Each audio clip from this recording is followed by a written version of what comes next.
Pourquoi pleurez-vous, madame?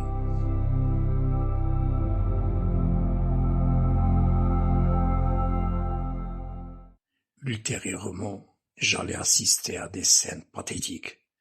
À chaque fois que la mort frappa d'un pied indifférent un pauvre malade dans l'un des services où j'étais hospitalisé, et qui confirmait le point de vue de mon voisin de chambre. Parmi ces tableaux tragiques profondément gravés dans mes souvenirs, celui d'un jeune garçon décédé suite à une inguérissable infection due à sa faiblesse immunitaire, car il était séropositif, c'est-à-dire atteint de sida. C'était au service de la médecine interne, là où le mot sida ne se prononce pas. Il se chuchote de bouche à oreille et s'écrit séropositif. Cette nuit, vers 3 heures du matin, j'entendais sa maman qui l'accompagnait dans sa maladie appeler l'infirmier de garde, en criant et en se lamentant de toutes ses forces. C'était impossible de dormir. L'infirmier de garde lui-même, en se déplaçant dans le service à n'importe quelle heure de la nuit, en psalmodiant des versets coraniques d'une voix de stentor. À son avis, éventuellement, le sommeil n'était plus nécessaire à ces malades, au seuil des portes de l'enfer, parce que le sida touche principalement les professionnels du sexe, considérés comme un péché. Quelques minutes plus tard, je voyais l'infirmier de garde arriver et converser à voix basse avec la mère qui s'était calmée. Après un remue-ménage rapide, j'aperçus dans le couloir l'infirmier silencieux poussant un brancard avec le défunt allongé sur le dos, la tête et les épaules découvertes. Une fausse perfusion comprenant un flacon de sérum, sa tubulure accrochée au-dessus du cadavre pour tromper les regards des curieux et faire croire que le jeune homme était encore en vie. La maman, portant sa valise, suivait le convoi funèbre en sanglotant, tout doucement, des sanglots tristes, cadencés lugubrement par les grincements désagréables du vieux brancard, les pas réguliers de l'infirmier et ceux de la maman endeuillée. Face à cette scène surréaliste, je me demandais qu'a dit l'infirmier à la maman pour qu'elle s'arrête de pleurer comme avant. Pourquoi cacher la mort sous des apparences trompeuses? Où est le médecin de garde pour constater le décès avec certitude et livrer un certificat de décès? Et si c'était une mort suspecte et nécessite une autopsie? Je n'avais pas de réponse à toutes ces questions. Il me fallait attendre une autre nuit, un autre décès, assister presque à la même scène, et un autre infirmier de garde, avec qui je m'entendais assez bien. Je le trouvais sympa, communicatif, élégant et serviable, ce qui cachait ses petits travers. Il venait souvent dans ma chambre, je l'invitais à prendre un café. Nous discutions de tout et de rien. Ceci après l'amputation de mes 2 jambes et au cours de l'une de mes hospitalisations en médecine interne pour fibrose rétro-péritoniale. Je m'étais déjà adapté à certaines conditions de ce service. Ainsi, j'étais équipé d'un réchaud électrique, du café soluble, quelques ustensiles pour préparer le café et pour recevoir la nourriture, une serviette, des journaux, un poste radio et enfin du papier et un stylo à billes noires. Je lui demandai, c'est de cette façon que les défunts quittent l'hôpital? Il me répondit, c'est-à-dire, par ironie du sort, ils se métamorphosent en morts vivants?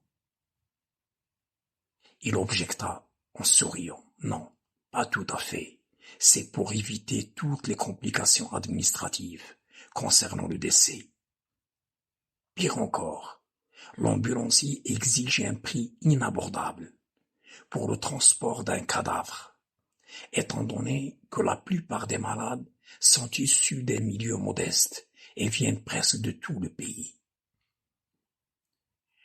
Une fois le malade décédé est transféré à la morgue, il arrive que des proches attendent quelques jours sur place avant de recevoir un certificat de décès et le permis d'inhumer le cadavre, ce qui nécessite plus de dépenses, à savoir que l'ambulancier qui transporte un cadavre doit s'arrêter à chaque brigade de gendarmerie sur son chemin, à chaque commissariat de la ville qu'elle traverse. Question de formalité administrative. C'est par un sentiment de solidarité et par devoir moral envers ces gens, pauvres et endeuillés, que nous leur proposons cette solution pour leur simplifier les démarches administratives, leur réduire les dépenses en argent et leur faire gagner du temps. Je réagis en lui disant, à mon avis, il n'y a pas de tâche plus noble que de rendre service à des gens en situation de faiblesse. Pourtant, c'est illégal.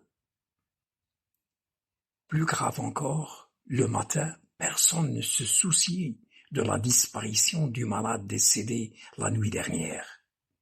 Pour le major du service, c'était un lit disponible et rien d'autre.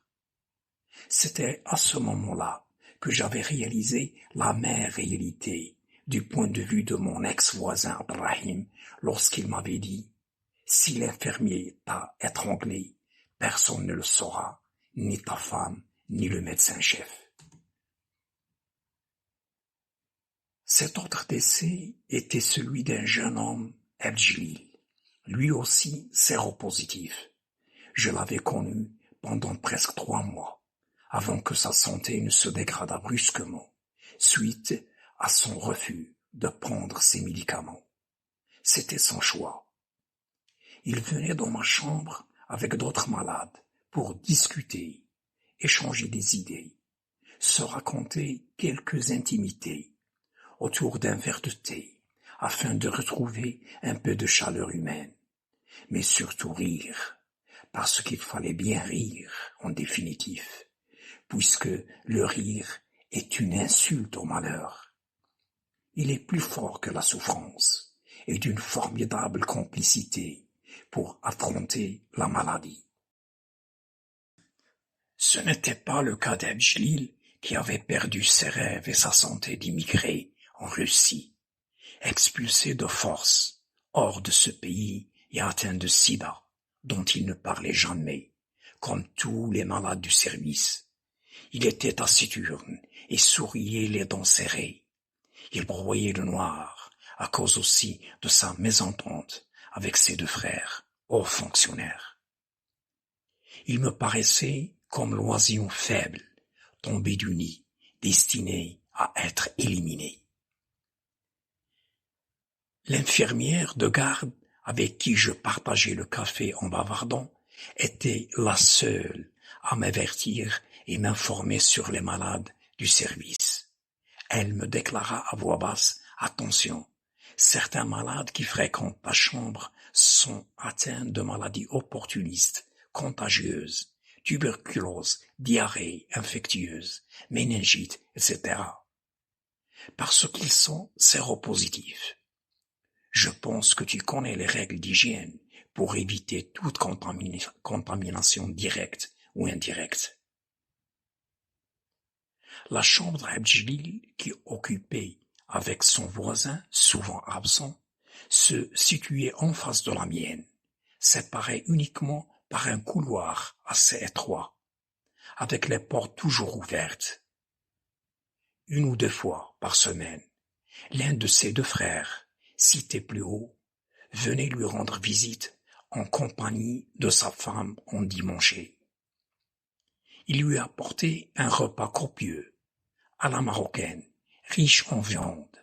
C'était soit du méchoui ou des brochettes, 2 fois entouré de crépines de mouton, un poulet ou encore un tagine aux prunes sèches, puis du pain, des salades et un dessert dans des plats de luxe protégés d'une pellicule de cellophane.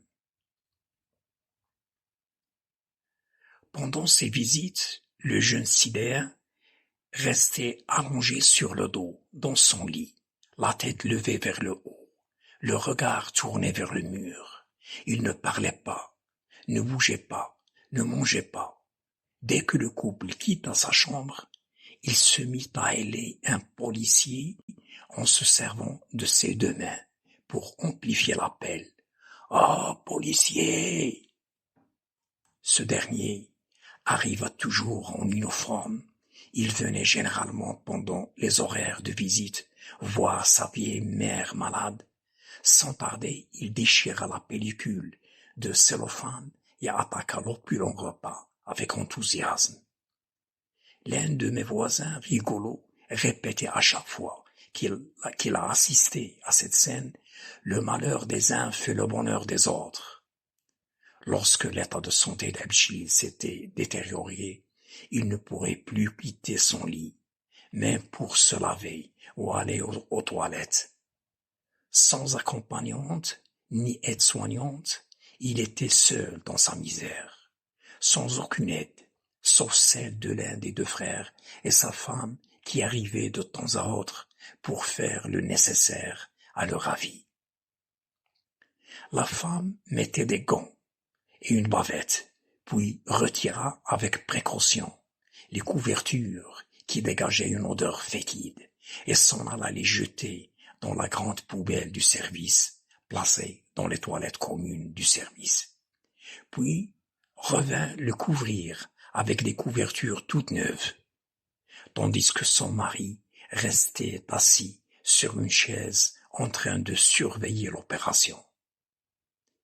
Un mois auparavant, je le voyais encore passer un bon moment de la journée faire les 100 pas dans le couloir, habillé d'un jean collé à sa peau, avec une ceinture en cuir bien serrée, une chemise aux manches courtes et des espadrilles, jusqu'au jour où je l'avais vu tomber de son lit. À ce moment-là, je me suis débrouillé tout seul pour me mettre dans ma chaise roulante, cachée sous le lit pour question de sécurité, afin d'aller chercher l'infirmière de garde. Pendant ce week-end, j'avais 40 degrés de fièvre et une perfusion au cou très gênante, mais je n'avais pas le choix devant une personne plus faible que moi.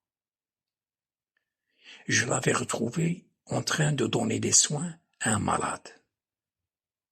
Elle arriva aussitôt et s'efforça à le mettre difficilement dans son lit, lui changea les couvertures. Elle découvrit des billets d'argent, des médicaments et un carnet d'adresses enfoui dans les plis de ses couvertures. En feuilletant l'agenda d'adresse, elle tomba sur un numéro de téléphone de sa maman. L'infirmière m'avait raconté avec tristesse. C'était écrit le numéro de téléphone de maman. Et je n'ai jamais vu sa mère venir lui rendre visite pendant tout ce temps. Illico, elle quitta le service et alla téléphoner à ce numéro depuis une cabine téléphonique située dans la cour de l'hôpital. Ensuite, elle prit une douche et vint dans ma chambre me demander un café. C'était une infirmière responsable et consciencieuse qui se jugeait ratée et triste dans sa carrière. Le malheureux Abdjlil passa l'après-midi endormi, couvert de la tête aux pieds. Je l'entendis une fois appeler Aïcha mon épouse, d'une voix faible et pitoyable. Il réclamait un verre de thé. Or ma conjointe était déjà partie. C'était elle qui lui avait proposé un jour un verre de thé, qu'il n'avait pas refusé. En ayant semé ce geste, elle avait récolté une habitude assurément réconfortante pour ce jeune condamné par les aléas de la vie à être malade est trop réservé pour avancer.